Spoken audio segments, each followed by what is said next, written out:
Hi, hello everyone. Welcome to the review of South Africa and India match. And then இந்த மேட்சை நான் எங்கேருந்து start பண்ணலாம்னு நினைக்கிறேன்னா நினைக்கிறேன் போனகட்டும் போடா இந்த பூமியில் நிலையாய் வாழ்ந்தவர் யாரடா நாள் போகட்டும். போயிடுச்சு, மொத்தமா ஊத்தி மூடின்னு போயிடுச்சு. கேம் உள்ள நம்ம போய் ரிவ்யூ பண்றதுக்கு முன்னால நான் உங்களோட மைண்ட் செட்டை பத்தி கேட்கலாம்னு நினைக்கிறேன். ஸோ இன்னைக்கு இந்த கேமை பார்த்துட்டு உங்களுக்கு சொல்றீங்களா? ஆக்சுவலா சொல்லணும்னா ஃபர்ஸ்ட் ஹாஃப் பார்க்கும்போது 187 அதுவே சேலஞ்சிங்கா தான் இருக்கு. நம்ம பேட்டிங் ஒன்றும் அந்த அளவுக்கு மொக்க இல்லை, ஓரளவுக்கு அடிச்சிருவாங்க எப்படியும். முட்டியும் போது கடைசியில வந்து அடிச்சிருவாங்க. ஏன்னா நமக்கு அந்த அளவுக்கு பேட்டிங் இருக்கு, நம்ம 8 வரைக்கும் ஒரு இன்குலாம் வராருன்னு தான் நினைச்சேன். ஸ்டார்டிங் ஆரம்பிச்சது ஃபர்ஸ்டே ஒரு அடி இஷான் கிஷான் காலி அப்படியே வந்துச்சு. சரி அடுத்து வரவங்க அடிப்பாங்கன்னு பார்த்தேன். இல்ல அதுதான் பத்தி பேசிடுவோம். ஓகே, அதுதான் நான் நினைச்சேன். ஒவ்வொருத்தரா வந்து அடிப்பாங்க அடிப்பாங்க அடிப்பாங்கன்னு பார்த்து ஒருத்தரும் ஒன்றும் பண்ணல. ஒரு 10 ஓவர் முடியும் இப்படியே தான் நான் உட்காந்துட்டு இருந்தேன். அந்த கடைசி 10 ஓவர் பார்த்து எப்படா மேட்ச் முடியும் தான் நான் பார்த்துட்டு இருந்தேன். மைண்ட் செட் அப்படிதான் இருந்துச்சு. ரமணா, உன்னோட மைண்ட் செட் எப்படி இருந்துச்சு இந்த மேட்சோட? இது ஃபர்ஸ்ட் 4 ஓவர் அப்படியே மாசா இருந்தேனா, செம்மையா போச்சு. ஐயோ சூப்பர், நம்ம தான் அப்படின்னு இருந்துச்சு பவுலிங்ல. நம்ம பவுலிங் போடும்போது பவுலிங் போடும்போது நெக்ஸ்ட் ஸ்டார்ட் ஆச்சு பாருங்க, டேவிட் மில்லரும் அதுக்கப்புறம் பிரவிஸும் அப்படியே தலை சுத்தி கீழே வந்துட்டேனா. இதான் மைண்ட் செட்டு. ஹரிஷ், உன்னோட mind set? First India bowling first 4 over வந்து நம்ம ரொம்ப எக்ஸைட்டடா இருந்துச்சு, மேட்ச் நல்லா போவோம்ட்டு. அப்புறம் இந்தியா சேஸ் பண்ண வரும்போது அவுட் ஆயிட்டு போயிடுங்கடா, தடவி இருக்காதீங்கடா, அந்த மாதிரி மைண்ட் செட் வந்துச்சுன்னா கடைசியில ஆல் அவுட் ஆயிட்டாங்க. இந்த கேம்ல நீங்க என்ன மாதிரி பிளேயரை மிஸ் பண்றீங்க? ஆக்சுவலா எல்லாரும் கோயிங் வித் ரமணா. நான் வந்து யாரை மிஸ் பண்ணீங்க இந்த கேம்ல? ஃபர்ஸ்ட் வந்து விராட் கோலி தான் மிஸ் பண்ணேன். நீ ரவி, நீ அக்ஷர் பட்டேல், ஹரிஷ், நீ? நான் விராட் கோலி அண்ட் அக்ஷர் பட்டேல். சேசிங்னால விராட் கோலி தான், விராட் கோலியோட அவ்வளவுதான் இந்தியன் டீம். ஓகே, நமக்கு என்ன சாபம்னு தெரியல. முக்கியமான மேட்சஸ் இன் அகமதாபாத் நம்ம கண்டிப்பா தோத்துட்டு இருக்கோம். ஃபைனல்ஸும் அங்கதான் இருக்குன்னு நான் நினைக்கிறேன். ஆக்சுவலா ஃபைனல்ஸ் அங்கே தானே போகுமாங்கிறது வந்து பிக் கொஸ்டின் மார்க்கு. நம்ம அதை பத்தி நெக்ஸ்ட் பேசுவோம். ஸோ நான் இப்போ வந்து என்ன பாய்ஸ்னா, பவர் பிளேல 3 விக்கெட் நம்ம எடுத்துட்டோம். இன்ஃபேக்ட் 20க்கே அவங்க 3 விக்கெட்டு. அதுக்கப்புறமா வந்து அவங்க கம்பேக் பண்ணாங்க. நம்ம ஆல்ரெடி ப்ரிவியூ பண்ணும்போதே சொன்னோம், மில்லரும் வந்து டெவல் பிரவிஸும் அவங்க டீம்ல இருப்பாங்கன்னு. அதை நம்ம இன்னைக்கு பார்த்துட்டோம். ஸோ அவங்க அந்த கேம் அப்ரோச் பண்ணதை வந்து நீங்க எப்படி பாக்குறீங்க ரவி? அதுதான் நான் வந்து ஆக்சுவலா எப்படின்னா, பிரவேஸ் எனக்கு தெரியும். பிரவேஸுமே வந்து என்னன்னா இந்த மாதிரி ஒரு ஆங்கர் கொஞ்ச நாள் பண்ணி நான் நினைக்கல. அதே மாதிரி மில்லரும் வந்துட்டு அகைன்ஸ்ட் இந்த மாதிரிலாம் 6 அடிப்பாருன்னு நான் எதிர்பார்க்கவே இல்லை. ஸோ 2 பேருமே டீசென்ட் போட்டா உடனே காலி ஆயிடுவாங்க தான் நான் நினைச்சேன். வந்தாரு, ஃபர்ஸ்ட் ஸ்லோவா ஆரம்பிச்சாங்க, அப்படியே பிக்கப் பண்ணாங்க. அதுக்கப்புறம் பிக்கப் பண்ணி போயிட்டே இருக்காங்க. சிவம் துபையெல்லாம் போடவே உள்ள போட்டு உரிச்சிட்டாங்க. நான் வந்துட்டு அன்எக்ஸ்பெக்டடா பார்த்தது அந்த டேவிட் மில்லர் இன்னைக்கு ஆடின இன்னிங்ஸ் வந்து, இதுல ஒரு 50% நீ போன வேர்ல்ட் கப் ஃபைனல்ல ஆடினாலே உங்க டீம் ஜெயிச்சிருக்குமாயா அப்படிதான் நான் பார்த்தேன். ஸோ அந்த மாதிரி ஒரு சரியான ஒரு கன்ஸ்ட்ரக்ஷன் சூப்பரா பண்ணிட்டாரு. எனக்கு வந்து அந்த மிடில் ஆர்டர் ரொம்ப பிடிச்சிருக்கு. ரமணா, இப்ப வருண் சக்கரவர்த்தி இன்னைக்கு ரன்னுக்கு போவாருன்னு நீ எதிர்பார்க்கலன்னு நான் நினைக்கிறேன். அவரு மினிமம் 2 விக்கெட்ஸ் எல்லா மேட்சும் எடுத்துட்டு இருந்தாரு, நம்ம ஆல்ரெடி பேசின மாதிரி. ஸோ இன்னைக்கு அவர் ரன்னுக்கு போனதை நீ எப்படி பாக்குற? நான் ப்ரிவியூல சொல்லியிருப்பேன், இந்த மோஸ்ட் நம்பர் ஆஃப் விக்கெட்ஸ் எடுப்பா அப்படின்னு கேட்டப்ப நான் வருண் சக்கரவர்த்தி சொல்லியிருப்பேன். இது ரொம்ப இப்ப எப்படின்னா, சவுத் ஆப்பிரிக்கா வந்து முடிவு பண்ணிட்டு வந்துட்டாங்க, இன்னைக்கு நம்ம பெஸ்ட் பவுலரை அட்டாக் பண்ணிட்டு பண்ண போறோம் அப்படின்ற முடிவோட வந்துட்டாங்க போல. அவர் போட்ட ஃபர்ஸ்ட் பவர் பிளேலேருந்தே அடிக்க ஆரம்பிச்சாங்க, கடைசி வரைக்கும் அடிச்சுக்கிட்டே தான் இருந்தாங்க. ஸோ ஏதோ தப்பு இல்லைன்னு தான் நான் சொல்லுவேன். ஏன்னா ஒரு பெஸ்ட் பவுலருக்கு ஒரு நாள் எப்படி இருந்தாலும் இப்படிதான் இருக்கும். ஸோ பார்ப்போம். எனக்கு ஹரிஷ், நீ சொல்லு, பாண்டியாவோட பவுலிங் நீ எப்படி பாக்குற? அவர் 4 ஓவர்ஸ் போட்டாரு. அந்த 4 ஓவர்ஸ்ல என்ன மாதிரி மிஸ்டேக்ஸ் பண்ணிருக்காரு, இல்ல அவர் என்ன மாதிரி அவங்க அட்டாக் பண்ணிருக்காங்க? பாண்டியாவை ஃபர்ஸ்ட் அவங்க பார்த்துதான் ஆடினாங்க. ஃபர்ஸ்ட் 2 ஓவர் பாண்டியா போடும் போது அந்த second over last ball no ball போட்ட பிறகு பாண்டியாவை பழக்க ஆரம்பிச்சிட்டாங்க. அவரு தான் மற்ற 2 ஓவர் அடி வாங்கிட்டாரு. பாண்டியாவை பத்தி சொன்னோம்னா ஓகே, குட். ஸோ நான் வந்து இன்னொன்று என்ன விஷயம் நல்லதா பார்க்குறேன், இந்த கேம்ல 180 போகும்போது ஜஸ்பிரித் பும்ராவோட ஸ்பெல் வந்து எக்ஸ்ட்ரானரியா பார்க்குறேன். ஸோ ஜஸ்பிரித் பும்ரா வந்து எங்க போட்டாலுமே நமக்கு வந்து அவர் விக்கெட் எடுத்து கொடுப்பாரு, அண்ட் தென் மெயின்டைன் பண்ணி கொடுப்பாரு. ஸோ இது வந்து எக்ஸ்ட்ரானரி அவர் போட்டாரு, அது எக்ஸ்பெக்டட், நமக்கு எப்பயுமே தெரிஞ்சதுதான். பட் இந்த மேட்ச்ல கேப்டன்சி, பவுலிங் டிபார்ட்மெண்ட்ல கேப்டன்சியா வந்து எப்படி ஹேண்டில் பண்ணியிருக்காரு, அப்படி சூரியகுமார் யாதவ் எப்படி பண்ணியிருக்காருங்கிறத வந்து நான் என் சைட்ல இருந்து சொல்லலான்னு, என்னுடைய அப்சர்வேஷனுக்கு சொல்லலாம்னு நினைக்கிறேன். ஸோ ஃபர்ஸ்ட் என்னன்னா, எல்லா மேட்சுமே நமக்கு நியூ பால்ல ஹார்திக் பாண்டியா சூப்பரா போடுவார். ஸோ இந்த மேட்ச்ல பவர் பிளேல ஹார்திக் பாண்டியாவுக்கு ஓவரே கொடுக்கல. 2 ஓவருக்கு அங்கே பவர் பிளேக்கு கொடுத்துருந்தாங்கன்னா மிடில் ஓவர்ஸ்ல நமக்கு ஜஸ்பிரித் பும்ராவோட பவுலிங் இருந்திருக்கும். ஸோ அங்கே அவங்க பார்ட்னர்ஷிப்பை நம்ம அங்கேயே பிரேக் பண்ணியிருக்கலாம். அவர் இயர்லியாவே ஜஸ்பிரித் பும்ரா அவரை பவர் பிளேல போட்டோம். அவர் ஈ டுக் விக்கெட். பட் அவரோட ஸ்பெல்லு நமக்கு மிடில் ஓவர்ல கிடைக்காம போச்சு. பட் அதே நியூ பால்ல போட்டிருந்தா இன்னொரு 10 ரன் எக்ஸ்ட்ரா போயிருப்போம். பட் அதே 1 or 2 விக்கெட் நம்ம எடுத்திருப்போம். மிடில் ஓவர்ல பார்ட்னர்ஷிப்பை பிரேக் பண்ணிருக்கலாம். அங்க வந்து அவர் விட்டார். இது ஏன் சூப்பர் வீக் வந்ததுக்கு உடனே இந்த மாதிரி சேஞ்சஸ் அவங்க பிரிவியூல டிஸ்கஸ் பண்ணியிருந்தோம். வாஷிங்டன் சுந்தர் சொன்னா நம்ம வந்து ரிங்கு சிங் பதில் வச்சோம். அக்ஷர் பட்டேல் அவங்க கை வைக்கிறது என்ன மாதிரியான கேம் பிளானே எனக்கு. அக்ஷர் பட்டேல் வந்து ஒரு எக்கனாமிக் பவுலர். அவரை நம்ம பவர் பிளேல யூஸ் பண்ணலாம், மிடில் ஓவர்ஸ்ல யூஸ் பண்ணலாம், டெப்த்ல கூட லாஸ்ட் 2-3 ஓவர்ஸ் தான் யூஸ் பண்ண முடியாது. But 14th and 15th use பண்ணலாம் அக்ஷரை. ஆனா அங்கேயுமே அவங்க மிஸ் பண்ணிட்டு வந்து வாஷிங்டன் சுந்தரகுமார் வந்து எனக்கு புரியவே இல்லை. And then 2 overs for Dube. எனக்கு அது ஏனே தெரியல. ஃபர்ஸ்ட் ஓவரே ஒரு 15 ரன்ஸ் இருந்தாலும் அவர் வந்து செகண்ட் ஓவர்ல விக்கெட் இருந்தாலுமே திரும்ப 17 ரன்ஸ். ஸோ அந்த 2 overs 32 ரன்ஸ் வந்து ஒரு விக்கெட்டுக்கு 32 ரன்ஸுங்கிறது வந்து எனக்கு கேட்டா சவுத் ஆப்பிரிக்கா விந்த பிளான் சொல்லுவேன். ஸோ வாஷிங்டன் சுந்தருக்கு 2 ஓவர் தான். ஸோ அவர் என்னவா கொண்டு வந்திருக்காருன்னு நினைக்கிறாரு. அதுதான் பாரதி, அவங்க என்னன்னா ரிங்கு சிங்கை தூக்கிட்டு இவரை எடுத்துட்டு வந்துட்டா அது ஒரு லாஜிக் இருந்திருக்கும். பட் அக்ஷர் பட்டேல் அவர் என்ன தப்பு பண்ணாரு, அவர் வந்துட்டு இந்த மேட்ச் டெஃபினட்டா இருந்து விளையாடி இருக்கணும்னு தான் நான் நினைக்கிறேன். ஏன்னா அவங்க பேட்டிங்ல அந்த சுச்சுவேஷன் அவங்களும் போயிட்டாங்க. நம்மளும் வந்து பவர் பிளே முடியும் போது 31 for 3 அவருக்கு ஐடியல் சுச்சுவேஷன். அக்ஷர் பட்டேல் அழகா வந்திருந்தாலும் 15 ஓவர் வரைக்கும் அப்படி நின்றுப்பாரு. அவர் பெருசா அடிச்சிருக்க மாட்டாரு. ஆனா அவங்க நின்றுட்டு அந்த பக்கம் வரவங்களும் அடிக்க விட்டுருக்கலாம். அது ஒரு mistake. And Washington Sundar power பிளேல 2 ஓவர் கொடுத்துருக்கலாமே. நீங்க வந்து எடுத்துட்டீங்க. அது அகமதாபாத் பெரிய ground. So power play 2 over try பண்ணிருக்கலாம். அட்லீஸ்ட் துபேக்கு அந்த ஒரு ஓவரை கட் பண்ணி இவருக்கு ஒரு 3 ஓவராவது கொடுத்து ஒரு ஓவர் குறைச்சிருக்கலாம். அந்த மாதிரியாவது மற்ற பவுலர்ஸ் மாதிரி அடி வாங்கும்போது அவர் ஒன்றும் பண்ண முடியாது. ஸோ அதை கொஞ்சம் ஸ்மார்ட்டா ஆப்ரேட் பண்ணியிருக்கணும். ஸோ கேப்டன்சில வந்துட்டு அவர் அக்ஷர் பட்டேல உள்ள எடுத்துட்டு வராததும் தப்பு. அண்ட் வாஷிங்டனோட யூசேஜும் வந்து ரொம்ப கம்மியா தான் பண்ணிட்டாங்க. எனக்கு என்னன்னா அந்த ஒரு அயன் படத்துல வந்து அந்த வில்லன் சொல்லுவாரு, லட்டுல வச்சு நினைச்சா தாஸ் நட்டுல வச்சேன் அப்படின்னு. அந்த மாதிரி அக்ஷர் ரிங்கு மேல கை வைப்பேன்னு நினைச்சா தாஸ் நான் அக்ஷர் மேல தான் கை வைப்பேன்ற மாதிரி அவரை தூக்கிட்டாங்க. இந்த கேம்ல வந்து ஓகே, நான் இன்னொரு பாயிண்ட் நான் லாஸ்டா கொண்டு வரேன். ஓகே, நம்ம பவுலிங்ல வந்து நம்மளோட பவுலிங் பத்தி பேசிட்டோம், அவங்களோட பேட்டிங்கை பத்தி நம்ம பேசிட்டோம். எக்ஸ்ட்ரா நிறைய அவங்க வந்து கம்பேக் பண்ணி பினிஷிங்ல ஸ்டப்ஸ் பினிஷ் பண்ணது நல்லா இருந்தது. அண்ட் தென் நாம ஆல்ரெடி டிஸ்கஸ் பண்ண மாதிரி மார்க்கோ யான்சனோட பவுலிங் நம்ம எதிர்பார்த்த மாதிரி அவர் எக்ஸ்ட்ரா நிறைய போட்டாரு. நீ அதை எப்படி பார்த்திருக்க ரவி? பவுலிங் வந்து செம்மையா போட்டாரு. அதுதான் நம்ம எப்பவுமே அந்த மார்க்கோ யான்சன் வந்துட்டு அகேன்ஸ்ட் இந்தியானா எனக்கு என்னன்னு தெரியல வந்து சூப்பரா ஒரு ஆல்ரவுண்ட் பர்ஃபார்மன்ஸ் அழகா வந்து கொடுத்துட்டு போயிடுறாரு.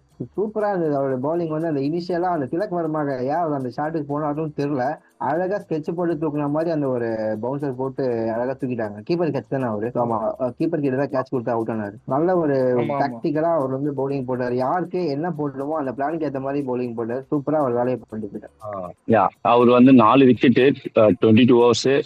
இன்ஃபேக்ட் வந்து லாஸ்ட் பால் போடவே இல்லை. நம்ம வித் 7 overs ஸ்பேர்லயே நம்மள ஆல் அவுட் பண்ணிட்டாங்க.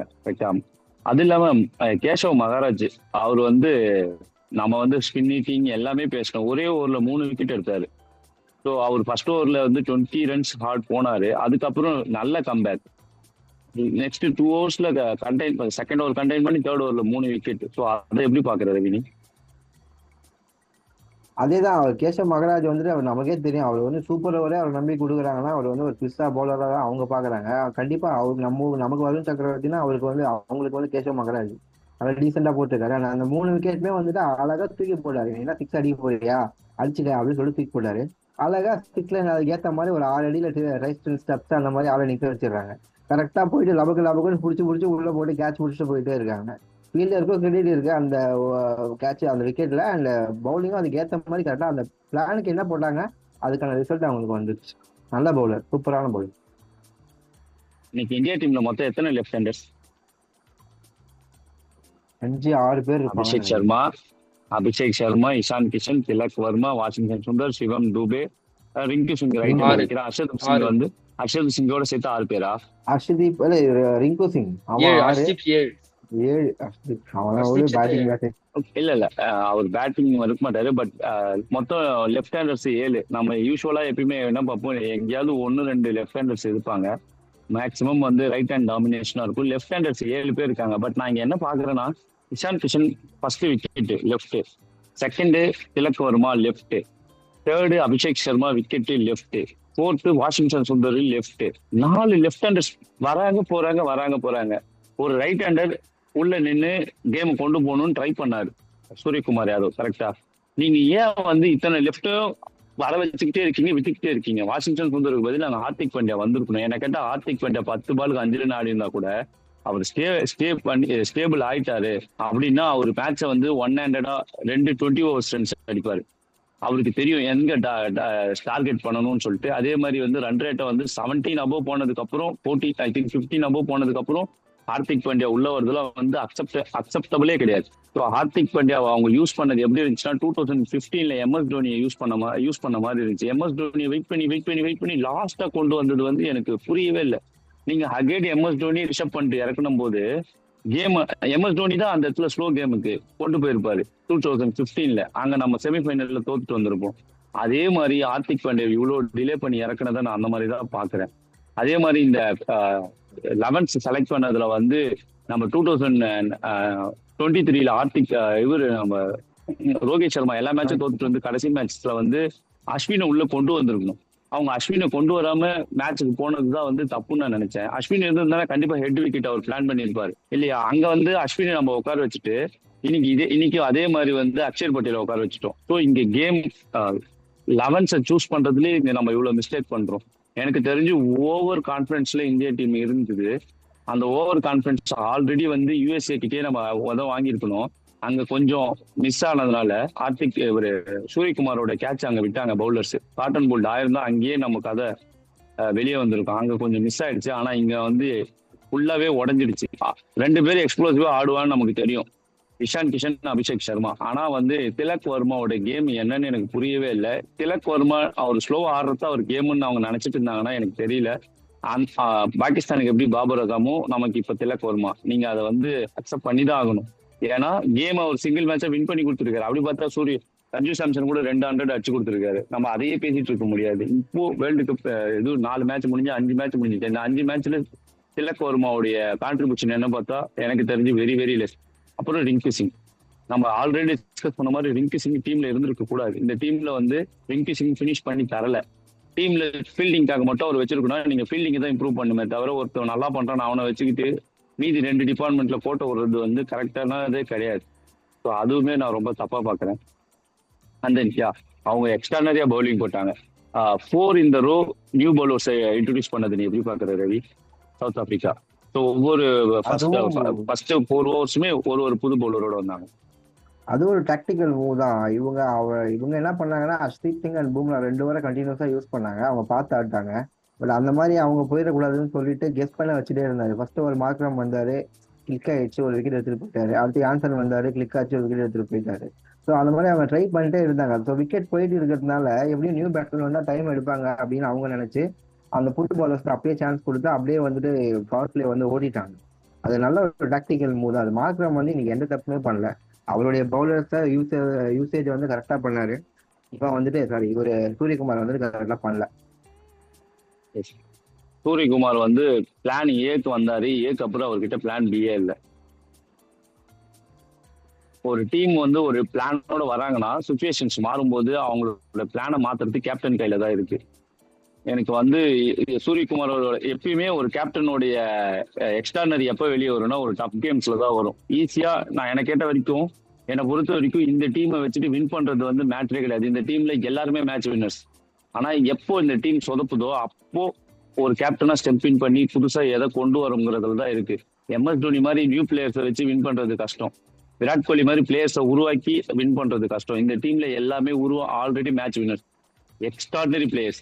இந்த டீமை வச்சு தோக்குறது தான் தப்பு. நீங்க ஜெயிக்கிறது அது வந்து அது ஒரு எக்ஸ்ட்ரானரி திங்கே கிடையாது. இந்த டீமை வச்சுட்டு ஈஸியா ஜெயிக்கலாம். இந்த டீமை வச்சு இவ்வளவு கேவலமா தோக்குறது வந்து அதுவுமே வந்து ரொம்ப மோசமான. நான் வந்து ஒரு கல்லி கிரிக்கெட் விளையாடினா கூட நான் தோக்க ரெடி. கேம்னா என்ன, ஒருத்தர் ஜெயிப்பாங்க ஒருத்தர் தோப்பாங்க, அதுல இஷ்யூவே இல்லை. இன்னைக்கு இந்தியா தோக்குறதுல நம்ம எல்லாருமே தெரியும் இந்தியாவை அடிக்கிற ஒரே டீம் சவுத் ஆப்பிரிக்கா தான்.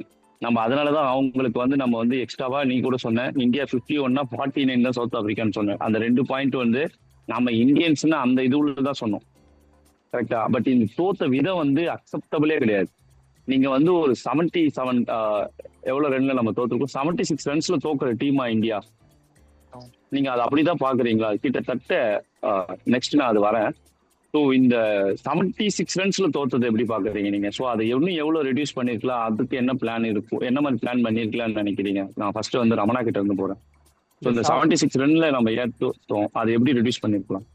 இந்த 76 ரன்ஸை நம்ம வந்து எப்படி யூஸ் பண்ணிக்கலாம், பவர் பிளேல அடிக்கல. பவர் பிளேல வந்து பாத்தீங்கன்னா 35 ரன்ஸ் தான் நினைக்கிறேன். 35 ரன்ஸ் தான். 6 overs 35ன்றது ரொம்ப இப்போதைக்கான இது ரொம்ப லோவான ஸ்கோரு பார்க்குறேன். அதுக்கப்புறம் வந்து ஆக்சிலரேட் பண்ணுவாங்கன்னு பார்த்தா அப்பயும் பண்ணலை.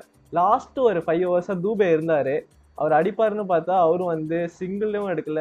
ஸோ லாஸ்ட் பால் மட்டும் சிங்கிள் எடுத்து வருண் சக்கரவர்த்தி அந்த சைடு போய் வச்சாரு. அதே ஒரு 4 ஓவருக்கு தொடர்ந்துட்டே இருந்துச்சு. கடைசியாக அடிப்பாருன்னு பார்த்தோம், கடைசியாகவும் அடிக்கல. ஸோ அவங்க என்ன பண்ணிருக்கணும், அந்த சிங்கிள் எடுக்கிறதுக்கு பதிலாக டாட் ஆடுறதுக்கு பதிலாக அவங்க வந்து 6 or 4 அடிச்சிருந்தா கொஞ்சம் ஒரு 30 ரன்ஸ் வித்தியாசத்தில் ஜெயிச்சிருக்கலாம். அது இல்லாமல் ரன் ரேட்டும் கொஞ்சம் கம்மியாக இருந்திருக்கும் அப்படின்னு எனக்கு தோணுது. ரவி, உன்னோட இது அடிச்சிருக்கணும். நடுவில் சூரியகுமார் யாதவோட இன்னிங்ஸ் எனக்கு ரொம்ப சுத்தமாக நான் ரொம்ப டிசப்பாயிண்ட் ஆகிட்டேன். 21 balls 17 நினைக்கிறேன். எதுக்கு அந்த ஒரு இன்னிங்ஸ் ஸ்டெபிளைஸ் பண்ணுறதுக்கு உங்களுக்கு டைமே கிடையாது. ஓவருக்கு அட்லீஸ்ட் ஒரு 6 இல்லை ஒரு பவுண்டரியாவது அடிச்சு ஆகணும். அந்த நேரத்தில் நீங்கள் சிங்கிள் கூட ரொட்டேட் பண்ணாமல் டாட்டு மேலே டாட்டா வச்சுட்டு இருந்தாரு. அடுத்து வந்த தூபேயும் ஹர்திக் பாண்டியாவும் ரொம்ப டைம் எடுத்துக்கிட்டாங்க செட்டில் ஆகுறது. அவங்க ஒரு 4 ஓவருக்கு சிங்கிளாக ஆடி அந்த ஒரு செகண்ட் ஸ்ட்ராட்டஜிக் டைம் அவுட் முடிஞ்சதுக்கு அப்புறம் தான் அட்டாக் பண்ணலான்னு ட்ரை பண்ணாரு, அவுட் ஆயிட்டாரு. அது நீங்க ஃபர்ஸ்டே பண்ணிருக்கணும். ஃபர்ஸ்டே நீங்க அட்டாக் பண்ணி அவுட் இருந்தா கூட பரவாயில்லையே. இப்பவும் 76 ரன்னுங்கிறது ஒரு 100 ரன்ஸ் வித்தியாசத்துல தோத்துருப்பீங்க. ஸோ இது வந்து அவங்க பிளானிங் சரியா பண்ணல. ஓவருக்கு ஒரு 6 ஒரு 4ன்ற மாதிரி கணக்கு வச்சுட்டு வந்திருக்கணும். அதையும் அவங்க பண்ணல. எனக்கு தெரிஞ்சு சூரியகுமார் யாதவ் கிட்ட இருந்து அது ஆரம்பிச்சது. அவர் கேப்டனா அவரும் வந்துட்டு பெருசா ஒரு நான் லாஸ்ட் 2-3 மேட்சா பாக்குறேன், அவருக்கும் ஸ்ட்ரைக் ரேட் வந்து 110 தாண்ட மாட்டேங்குது. அவருக்கும் எங்கேயோ ஸ்ட்ராட்டஜிக்கலா அவர் தப்பு பண்றாருன்னு நினைக்கிறேன். பேட்டிங்ல அவர் இம்ப்ரூவ் பண்ணி ஆகணும். இல்ல, இந்தியாவுக்கு வந்து ஒரே ஸ்ட்ராட்டஜி தான், ஃபேஸ் ஆஃப்.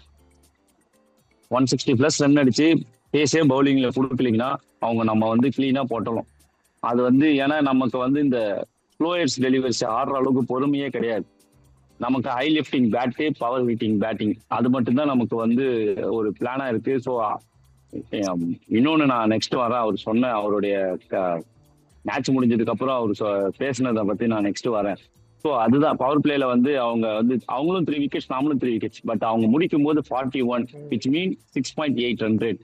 நாம முடிக்கும் போது 26க்கு 3 wickets, விச் மீன் 4.3. 4.3ங்கிறது வந்து ரொம்ப ரொம்ப கம்மி. உங்களால ஒரு 40 ரன்ஸ்க்கு வித் 3 wickets 40 ரன்ஸ் கூட அடிக்க முடியலன்னா நீங்க ரீசெக் பண்ணி தான் ஆகணும், ரீசெக் பண்ணி தான் ஆகணும். ஸோ நீங்க பவர் பிளே வரீங்க, ஃபேஸ் ஆஃப் பண்ண போறாங்கன்னு தெரிஞ்சிருச்சு.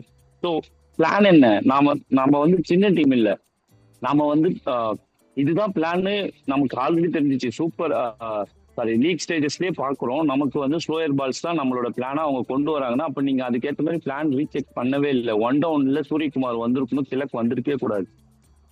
இயர்லி விக்கெட், ஃபர்ஸ்ட் ஓவர்ல விக்கெட். நீங்க வந்து ஒரு ஆஃப் ஸ்பின்னர் பால் போட்டுட்டு இருக்கும்போது நீங்க வராம திரும்ப ஒரு லெஃப்ட் ஹேண்டரை கொண்டு வருது. என்ன மாதிரியான கேம் பிளான், கேம் ஸ்ட்ராட்டஜினே எனக்கு தெரியல. ஸோ ஸ்டில் வந்து அவங்களுடைய கேப்டன்சியை தான் ரீசெக் பண்ணணும். அண்ட் தென் இன்னொரு விஷயத்த கொண்டு வந்தோன்னா அவங்களும் பவர் பிளே சொதப்பினா நாமளும் பவர் பிளே சொதப்பணும். பட் அவங்க எக்ஸ்ட்ரானரியா விளையாடுனது மிடில் ஓவர்ஸ்ல, நம்ம எக்ஸ்ட்ரானரியா ரொம்ப கேவலமா சொதப்பினது மிடில் ஓவர்ஸ்ல. அண்ட் தென் நம்ம திரும்ப கம்பேக் பண்ணது வித் பும்ரா இந்த ஹர்ஷித் பவுலிங்ல டெப்த் ஓவர்ஸ்ல. பட் நமக்கு டெப்த் ஓவர்ஸ் போறதுக்குள்ளேயே நம்ம மேட்சை முடிச்சிட்டாங்க. ஸோ அங்கே கம்பேரிசனே இல்லை. ஸோ அதுதான் நான் பார்க்குறேன். டேவிட் மில்லர் எக்ஸ்ட்ரானரியா பிளே பண்ணியிருக்காரு. அண்ட் தென் நமக்கு வந்து அந்த எக்ஸ்ட்ரானரி பிளேயிங்கு, சென்சிபிள் பிளேயிங்கு ஒரு அதுதான் நான் திரும்ப சொல்றேன். நான் மிஸ் பண்ணதும் விராட் கோலி தான். விராட் கோலி மாதிரி ஒரு பிளேயர் கண்டிப்பா டீம்ல இருந்திருக்கும். நீங்க 4-6 வேணாம். நான் இப்போ என்ன சொல்றேன்னா மிடில் ஓவர்ஸ்ல ஏன் 4-6? 8 ரன் ரேட்ல ஆடுறதுக்கும் 9 ரன் ரேட்ல ஆடுறதுக்கும் பவர் ஹிட்டிங் தேவை இல்லை. நீங்க ரன்னை ரொட்டேட் பண்ணிக்கிட்டே இருந்தீங்கன்னா பேட்ஸ்மேனுக்கு பவுலர் லென்த்தை மாத்தணும், ஃபீல்ட் செட்டை மாத்தணும், மாறிக்கிட்டே இருப்பாங்க, கேம் மாறும். நான் அடிச்சா 6 தான் அடிப்பேன்னா இது வந்து நான் 300 நீங்க ஒரு மேட்ச் 300 அடிப்பீங்க, வேர்ல்ட் ரெக்கார்ட்ல இருப்பீங்க. பட் அதே மாதிரி ஆடினீங்கன்னா 8 மேட்ச் தோத்துருப்பீங்க, 9 மேட்ச் தோத்துருப்பீங்க. வேர்ல்ட் ரெக்கார்ட்ல நீங்களும் அங்கதான் இருப்பீங்க அதிகமா லாஸ் பண்ணதுல.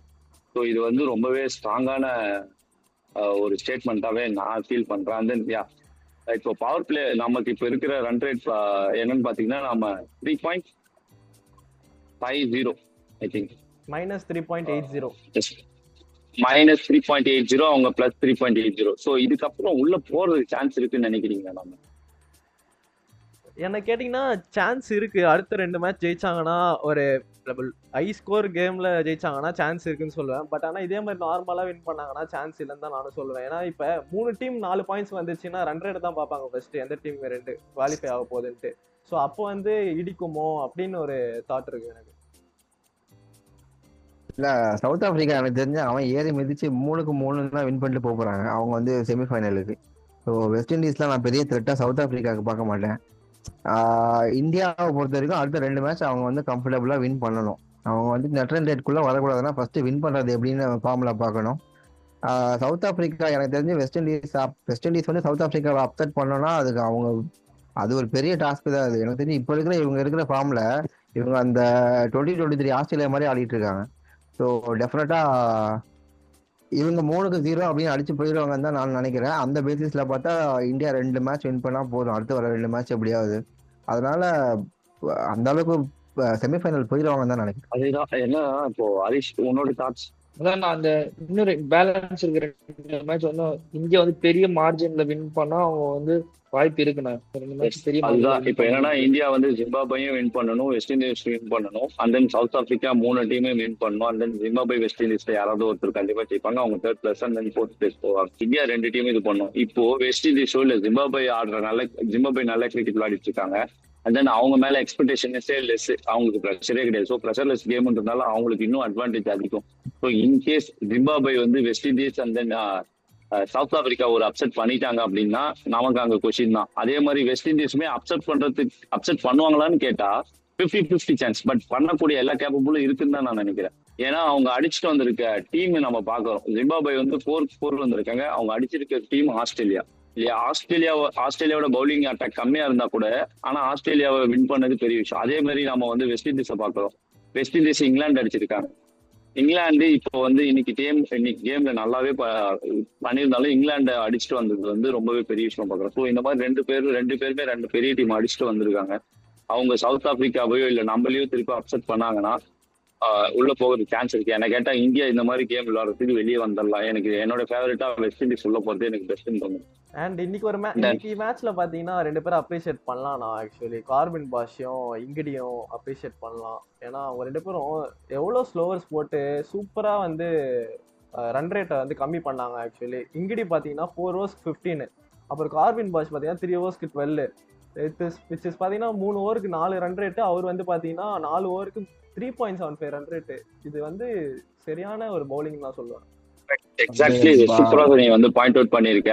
நம்ம விக்கெட் எடுத்தவங்களை மட்டும் பார்க்காம விக்கெட் லெஸ்ஸா போனாலும் இல்ல பாஷ் வந்து 2 விக்கெட் எடுத்திருக்காரு. ஸோ அதுவுமே வந்து extraordinary bowling. And then Ngidi வந்து நான் கண்டெயின் பண்ணிட்டு போயிட்டே இருக்கேன் அப்படின்னு வந்தாரு, கண்டெயின் பண்ணாரு. ஸ்லோ எவ்வளவு ஸ்லோ போட முடியும்? அவர் போட்ட 24 பால்ல எனக்கு தெரிஞ்சு ஒரு 15 பால் ஸ்லோயர்ஸ் போட்டிருக்காரு. 115, 119, 112 அந்த ஸ்பீட்ல தான் போட்டு இருந்தாரு. நான் பார்த்துட்டு நம்ம இந்தியன் டீம் கிட்ட வேரியேஷன்ஸே இல்ல. எனக்கு கேட்டா ஃபாஸ்ட் பவுலிங் வேரியேஷன்ஸ் பண்ற ஒரே பவுலர் இப்போதைக்கு கேட்டா பும்ராவை தவிர வேற யார் ஃபாஸ்ட் பவுலிங் வேரியேஷன்ஸ் பண்றா? அதே மாதிரி அக்ஷித் ராணா வந்தாரு, அவரை வந்து உருவாக்கிட்டு இப்போ அவர் போயிட்டாரு. அவர் என்னன்னா மேபி பேட்டிங்ல நமக்கு வந்து இன்னொரு சான்ஸ் கிடைச்சிருக்கும். ஒரு இன்டூஸ் அவருக்காக உட்கார வச்சிருப்பாரு கம்பீர். அக்ஷித் ராணாக்காக எனக்கு தெரிஞ்சு அபிஷேக் சர்மா கூட உட்கார வச்சிருப்பாரு. நமக்கு அது தெரியல. என்ன நினைக்கிறேன் நெக்ஸ்ட் மேட்ச் இஷான் கிஷன் உள்ள வருவாரா? இவ்வளவு லெஃப்ட் ஹேண்ட் தேவைதானா இந்தியாவுக்கு? சாரி, இஷான் கிஷன் சொல்றேன், சஞ்சு சாம்சன் 1 down ட்ரை பண்ணி பார்க்கலாமா இன்ஸ்டெட் ஆஃப் திலக் வர்மா? ஆனா அவங்க அது பண்ண மாட்டாங்கன்னு தான் நான் நினைக்கிறேன். திலக் வர்மா மேல எனக்கு தெரிஞ்சு அவங்க நம்பிக்கை என்ன வச்சிருக்காங்க. அவங்க என்னன்னா அந்த அவரோட ரோலே அதுதான் அப்படின்னு அவங்களே சொல்லும் போது ஸோ திலக் வர்மா மேல கை வைக்க மாட்டாங்க தான்.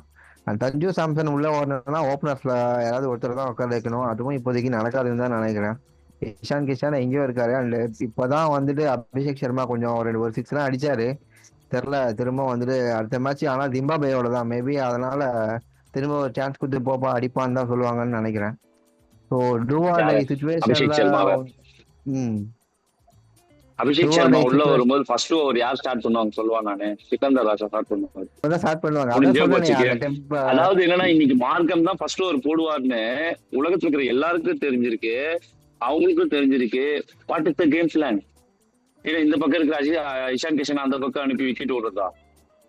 நான் அப்பவே சொன்னேன், அவங்க அபிஷேக் சர்மாக்கு மட்டும் பிளான் பண்ண மாட்டாங்க. இஷான் கிஷன் அவுட் ஆயிட்டாதான் பெரிய பிரச்சனை இந்தியாவுக்கு. இதுக்கு அபிஷேக் சர்மா டக் அவுட் ஆகி போயிருக்கலாம். இஷான் கிஷன் உள்ள இருந்து கேம் கொண்டு போயிருப்பாரு. நீங்க வந்து ஒரு இதுதான் நான் சொல்றேன், நீங்க யாரை காப்பாத்துறதுக்கு யாரை பலி கொடுக்குறீங்கன்னு ஒரு அர்த்தம் இருக்கு. இஷான் கிஷன் ஃபர்ஸ்ட் அவரு எப்பயும் போல நான் சைக்கிள்ல இருந்து தான் இவன் அவுட் ஆகி போயிருந்தாருன்னா, அபிஷேக் சர்மா அவுட் ஆகி போயிருந்தாருன்னா இல்லாக்க அவர் கேம் எடுத்துட்டு போய் முடிச்சிருப்பாரு. இதெல்லாம் வந்து நான் வந்து ஒரு நல்ல ஷோ பார்க்கல. அண்ட் தென் வந்து சூரியகுமார் யாதவ் என்ன சொல்லியிருக்காருன்னா, இதுதான் எங்களோட கேம், இந்த கேமை தான் நாங்க கண்டினியூ பண்ண போறோம், நத்திங் சேஞ்சஸ்ன்னு சொல்லிட்டாரு. என்னன்னா இப்படிதான் அதிரடி ஆட போறாங்க, இதே மாதிரிதான் அவங்க வந்து பிளான் பண்ண போறாங்க. நான் அவனை சொல்லுவான், இதுக்கப்புறம் கூட அவங்க ஜெயிப்பாங்க, அவங்க போய் டைட்டில் கூட வின் பண்ணிட்டோம், அவங்க எல்லாமே பண்றதுக்கு அந்த டீம் கிட்ட இருக்கு. பட் தோக்குற ஒரு கேமை எப்படி தோக்குறாங்கன்றது மேட்டர். இவ்வளவு கேவலமா தோக்குறாங்கன்னா அந்த டீம்ல ஏதோ ஒண்ணு ரீச் பண்ணி ஆகணுங்கிறது தான் அர்த்தம். எம்எஸ் தோனி எவ்வளவோ மேட்ச் ரன் ரேட்டுக்காக ஆடி இருக்காரு, இந்த டீம்ல ரன் ரேட்டுக்காக கூட விளையாட முடியல. கிட்டத்தட்ட மேட்ச் முடிஞ்சு போச்சு, 16வது ஓவர் ட்ரிங்க்ஸ் பிரேக் உள்ள வராது, கம்பீர் தனியா நடந்து என்ன சொல்ல வந்தாருன்னு தெரியல. ஹார்திக் பாண்டியா கிட்ட ஹர்திக்கு போதும் பாட்டு ஆடின வரைக்கும், இதுக்கு மேல நீ சுத்த ஆரம்பியா அவுட் ஆனா கூட பரவாயில்ல நான் பாத்துக்கிறேன் அப்படின்னு சொல்லியிருப்பாரு. அவர் வெளியே வந்து சொல்லியிருப்பாரு, நான் அவுட் ஆயிட்டேன் பாத்துக்கோ. இன்னைக்கு எங்க அப்பா சொல்றாரு, இது முடிஞ்ச ரீல்ஸ்ல போட்டுடா, இன்னைக்கு எங்க அப்பா சொல்றாரு, இவன் இந்தியாவுக்கு ஆடும்போது நல்ல மேட்ச்னு பார்த்தா அந்த வேர்ல்டு கப் ஆடி கொடுத்தது மட்டும் தான் எனக்கு ஞாபகம் வருது, இவனை எதுக்கு கேப்டன் கோச்சா போட்டிருக்காங்கன்னு எனக்கு தெரியலடா அப்படிங்கிறாரு. எங்க அப்பா மேட்ச் சின்ன வயசுல இருந்து மேட்ச் பார்க்குறாரு. எனக்கு எங்க அப்பாவுக்கு நிறைய டாக்ஸ் போகும், எங்க அப்பா கூட நிறைய டிஸ்கஸ் பண்ணுவேன் நானு. லைக் எனக்கு எங்க அப்பாவுக்கு எப்படி இருக்குன்னா, சீக்காவும் அவங்க பையனும் பேசிக்கிற மாதிரிதான் இருக்கும். நான் ஒண்ணு சொல்லுவேன், எங்க அப்பா ஒண்ணு சொல்லுவாரு. ஆனா எங்க அப்பா இன்னைக்கு பேசின விஷயம் எனக்கு வந்து கரெக்டுன்னு தான் தோணுது. விஷயம் என்னன்னா, வீடியோ கட் ஆயிடுச்சுன்னா சொல்றா, விஷயம் என்னன்னு வச்சுக்கேன், நான் ஸ்ட்ராங்கா பிலீவ் பண்றதுன்னா தெரியுமா, ஒரு 11 பேர் இருக்கிற டீமு, இந்தியா மாதிரி ஒரு டீமு, 11 பேருக்கு நீ எதுவுமே சொல்ல வேண்டியதே கிடையாது. ஆனா ஒண்ணு தப்பா போகும்போது சொல்லணும், அதான் கேப்டன். ஸோ முடிக்கலாம், அடுத்த மேட்ச் எப்படி போகுதுன்னு பார்க்கலாம். எனக்கு தெரிஞ்ச ஹோப்ஃபுல்லி அவங்க 2 மேட்ச் வின் பண்ணி செமிஃபைனல் போயிட்டு இனிமேலாவது அதை ரெக்டிஃபை பண்ணி ஆடுவாங்கன்னு நினைக்கிறேன்.